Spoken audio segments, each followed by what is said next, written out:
Hello, good afternoon, good morning, wherever you are. Welcome, willkommen, bienvenue to the very first episode of Recruitment Relay. Recruitment Relay is a brand new show on recruiter.zone. Like holding the talking stick in ancient cultures, Recruitment Relay passes the interview baton from interviewer to interviewee.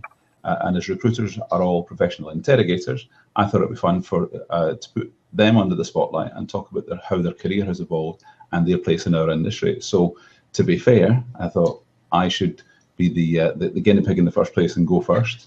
So we're hoping to have some fun along the way. And as I say, each week the interviewer from one week will become the interviewee from one week will become the interviewer the next week. So I'll be the interviewee this week. Next week will be Claire Bush. And our interviewer today, if that makes it clear at all, clear as mud, will be my very good friend Louise Triance. Stop giggling, Louise. We're trying to do this seriously. Sorry. So over to you, Louise. Thank you very much. Firstly, you were not meant to reveal who you're interviewing next week till the end. That's how it works. It was a secret. You keep it in. Apologies. Don't tell anyone. But aside from that, okay, cool. So I reckon that each week we're hoping for about 20, 25 minutes worth of chat between interviewer and interviewee. And I am kicking off by interviewing you, Stephen O'Donnell. So you've been in the industry for quite some years. I think 1987, if I'm correct, is when you started. So did you become 12. As a what? I was 12. Yeah. So did you become, as a 12-year-old, a recruiter by accident, or was it on purpose? I don't think anyone ever does. If anyone tells me they became a recruiter on purpose, I would straight out call them a liar. I landed into after working in sales on telesales of advertising for in-house police magazines, sales of fax machines before they caught on. And of course that really dates it, and sales of cable TV to people in their homes. So I was still 21 when I got into recruitment, but I'd been doing a lot of selling beforehand. But if I could go back and choose, then I would absolutely choose to go into recruitment, because it's the perfect job for a nosy Parker, and I am nothing if not an absolute nosy Parker. I love the intimate relationship you get in interviews like this with someone who'll tell you lots of things that they wouldn't tell their nearest and dearest. They wouldn't tell their partners, their friends, anyone round about them. And you get to hear about how they feel about their job, their career, their bosses, how their life's going. And it's a really intimate position to be in. Equally, you get to find out the intimate details of organizations and how they're working. So as a nosy Barker, it's a perfect job, and I couldn't have picked anything more interesting.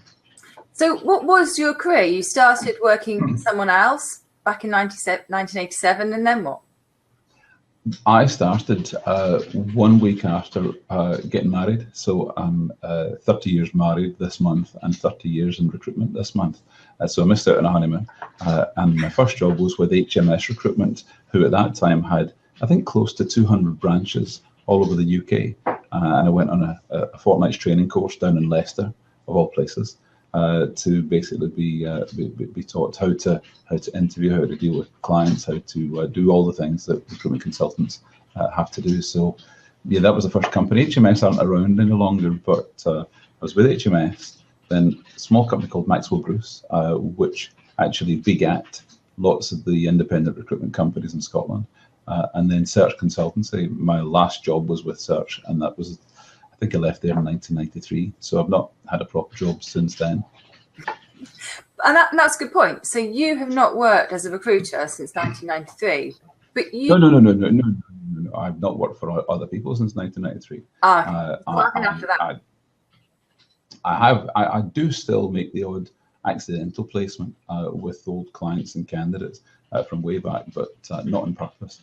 And I haven't done recruitment on purpose for a few years now, but since 93, I set up a recruitment company with an ex-boss, a company called Maxwell Bruce that exists still to this day, and went really well. And then another recruitment company called Source Selection after that. So you're not actively recruiting now, but you still identify as a recruiter. Why is that? Do you know, if it's what I would put on my passport, fast, what's your profession? It's what I do, and it's what I identify as. the media is full of people identifying as all sorts of things these days, but recruiter's the thing for me. And I think it's because it's the thing that I think most defines what I am. I love the problem solving that comes with recruitment. I love the putting things together, and I love the people involved in recruitment. It's a great thing to do, but it's a really tough job to do. And when you do it well, there's no better feeling. No, absolutely. Do you think you could maybe share a couple, or maybe just one identifying moment from your recruitment career?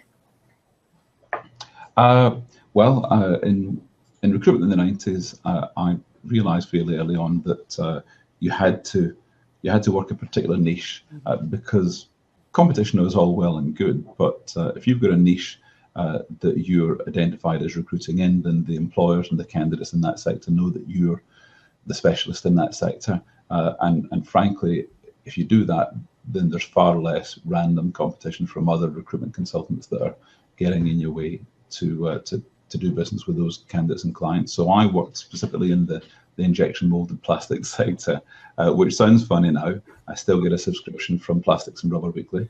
And at the time, I was the only recruiter in Scotland where there was a really fast growing injection molded sector to be covered in that marketplace. So much so that I would recruit from clients to other clients, and everyone knew that I did so. And sometimes was also agent for the sale of companies where they were looking to find buyers and be sold on to other organisations. So intimately involved in the sector that I was able to do that sort of thing. It's great to actually own a niche, and I think that nothing's changed. That is, I mean, there's lots of ways to successfully run a recruitment business, but actually identifying and owning a niche now is still just as important, isn't it? Absolutely. But again, when you own a niche, then you cannot sleep at night thinking this is mine, because there's always going to be people who want to have it off of you. So quite regularly, I would see recruitment consultants in other firms advertising jobs with what looked like my clients, and I would make it my business to find out, well, who's that job with, and fill it before they got anywhere near it. And of course, because I had a pool of candidates in that sector, I was able to do so, but basically deter any other recruiter from coming into my field. And as I say, with that niche, you have to be very protective of it. Yeah.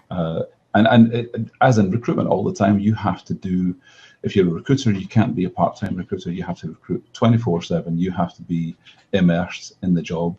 Otherwise, you're going to find the second best candidate after everyone else. And if you don't fill the job, there's no fee involved. So recruitment is not a part-time exercise, which is why I don't recruit today, because you have to do it all the time or not at all.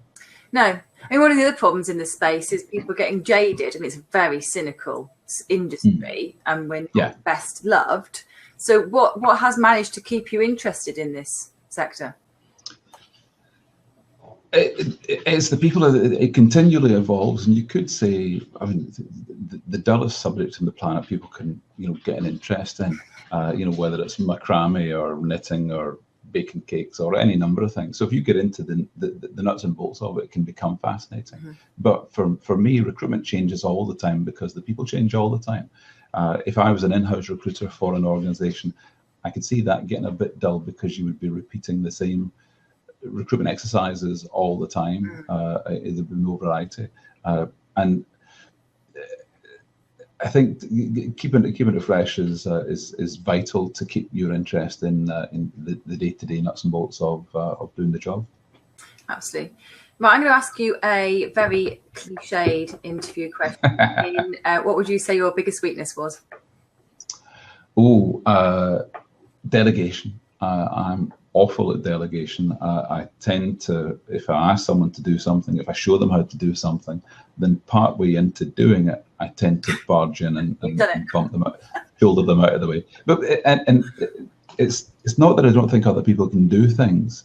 Maybe they can't do them to the right standard, but I often think, well, I could get this done quicker if I just do it my bloody self. So often, in delegating, I'm not great at passing things on and then just leaving it to other people to get on with, which in turn, if I'm honest, then makes me not the best manager in the world, because a good manager has to be able to delegate. Yeah. So whenever I found myself managing other people, the only way that I found to do it well was to, as a recruiter, was to recruit actively in front of them so they could see me doing the job and then follow by example. But if I stood back and didn't recruit but simply told them what to do, I don't think I could get away with that, and I certainly wouldn't be able to delegate very well. No, and that's quite a standard training procedure. I don't know how often we see it now, but when I was working in recruitment, you'd have someone on the other line listening to your call, or so you'd be making the call, they'd be listening, and then you'd reverse that. I don't know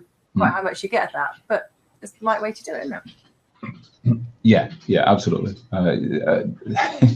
You just took me back to that same training scenario where you're doing the role playing, and those used to drive me nuts. But I remember one time on a training course, we were doing it on video, and you'd be interviewed or interviewing. The camera was on one of the people in the room, and there was a team of people in the other room, and the person not on camera was usually mucking around doing all sorts of faces. Yeah, no, I can't bear those sort of things. Talking about, again, your time back when you were recruiting, I know that you would have gone to any means necessary to get the candidate to get the role. And I recall you telling me a story which involved binoculars. What was that? Well, in the office building I had in Boswell Street in Glasgow, there was an office block, the next office block along, and a recruitment company in there, I think they're now called FPSG, First People Solutions Group. And across the gap between the buildings, you could see into their office, and you could see the whiteboard on the wall. Of course, every recruitment company has a whiteboard on the wall.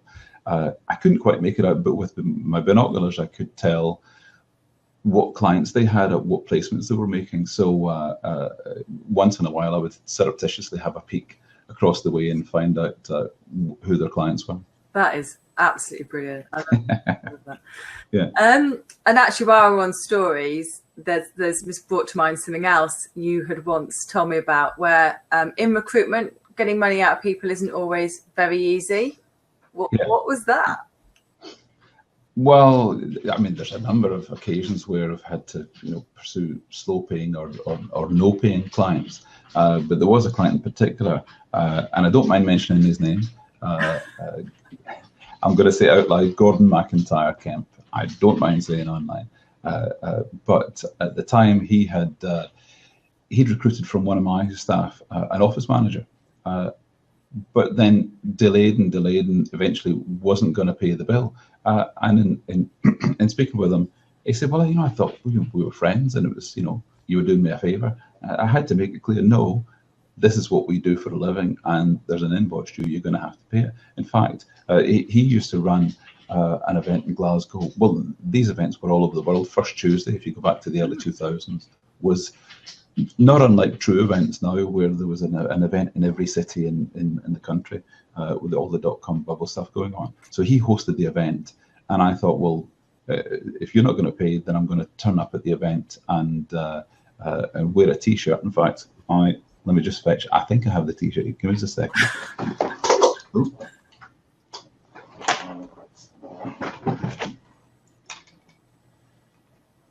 This is the T-shirt in question. If I hold this up, so I wore this. You can see that. So I wore this to his event, and basically walked around in front of his other guests, making it clear that a debt was due. He grabbed me by the lapels, dragged me into a side room, and said, "This is the most unprofessional thing I've ever seen."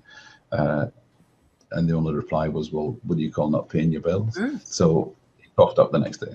That is super. So all's well that ends well. That's great. So do you want to maybe share a bit about what you've been doing in the last 10 plus years, which is not recruiting? Well, so I set up a company in 2000, alljobsuk.com, and it was born out of building the website for my recruitment company at the time. And I thought there must be a directory of all the recruitment agencies, what they do, where they do it, so that candidates can identify the best possible agency for them. Mm-hmm. So that was called alljobsuk.com. And from that, I then thought, well, it would be nice to win an award, but the next best thing would be to be the organisation giving out the award. So I set up the NORAs, and the NORAs essentially recognises excellence in online recruitment for all manner of recruitment organisations or organisations recruiting anywhere basically that's advertising vacancies online, so job boards, employers, recruitment agencies, publications and so on. And the format of the notice from then till now has remained the same. This is the 17th year.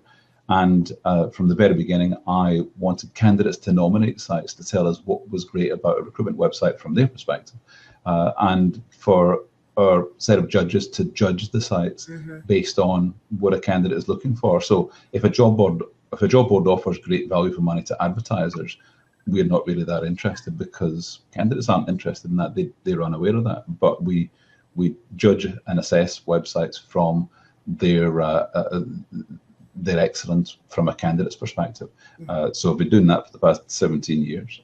It grew arms and legs, was simply a marketing exercise at the start, but now has become very much a fixture in the annual calendar of what's on in recruitment in the UK. So the NORAs, I sold the All Jobs website in 2007 and stayed working, doing work for that company, which is onejob.co.uk. They were an aggregator, job search engine.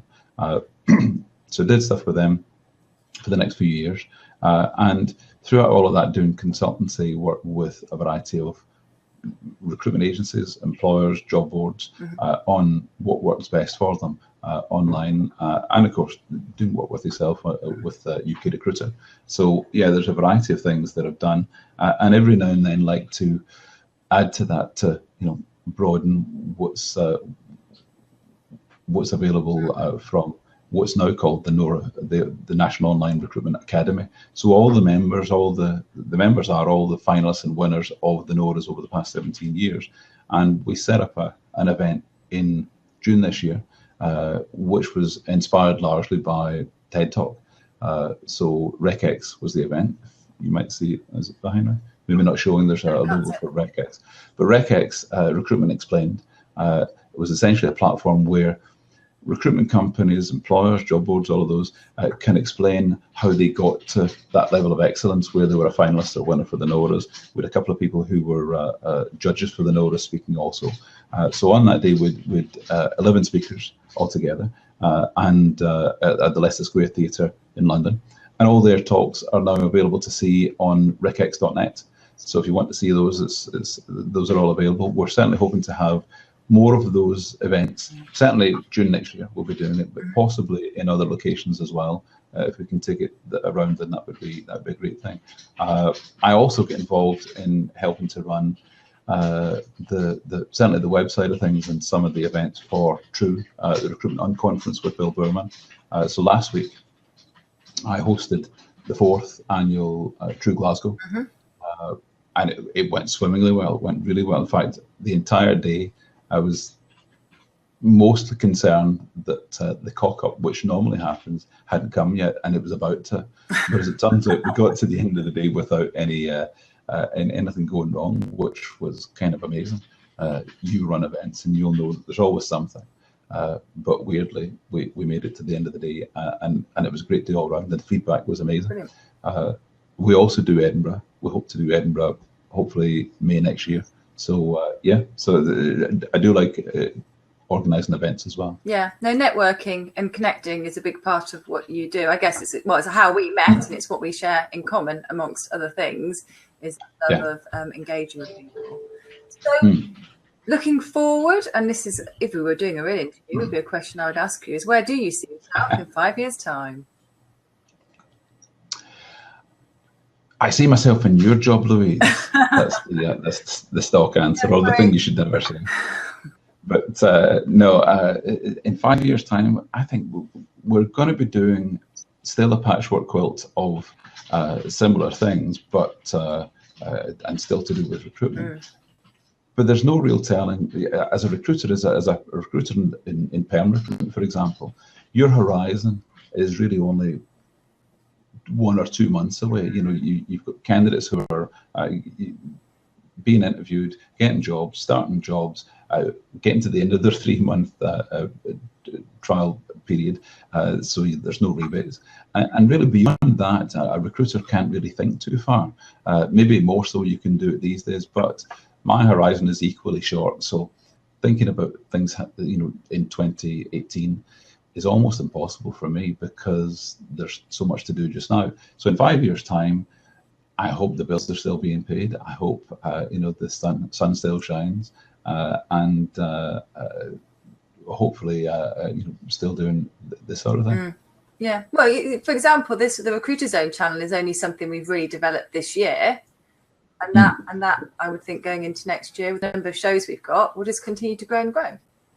Well, the Recruiter Zone is a fabulous example of an idea that came from almost nothing. I think you came across the domain for sale one day and quite a time ago, and sat on the domain for a while before we realized that we could use it for this, because we started doing the blab talks. So really out of that, we then decided, not just you and I, but have other people involved in Recruiter Zone. So that the string of shows that we have on Recruiter.zone is amazing, and it's going to be ramping up all the more so every new thing that happens kind of changes the culture, changes the direction, and I think it's all to the good. Yeah, no, but all about connecting people, networking, knowledge sharing, all that stuff. Absolutely. So my final question for you is, it was going to be sell me this pencil, but I don't think okay. My final question for you is, who are you going to be interviewing next on Recruiter Relay? Next week, Matthew, I'm going to be next week. I say next week. It's going to be on Thursday this week. Thursday let me just double check on the date. Thursday 21st. I'm going to be interviewing Claire Bush of this parish. Claire has a terrific background in recruitment. Most people will know her from Broadbean, where she was the marketing director and did a stupendous job there for a long time. And lately in Bullhorn, but is now, she'll tell us next week, but she now has bigger plans afoot. So we'll get into that in more detail. But Claire, everyone knows Claire, everyone loves Claire. So she'll be a great guest. Brilliant. Well, I look forward to watching that when you interview Claire and we continue with the series. Thank you very much for letting me interview you. Thank you. It's a pleasure. All mine. I'll speak to you soon. Bye-bye. Thank you very much. Bye-bye.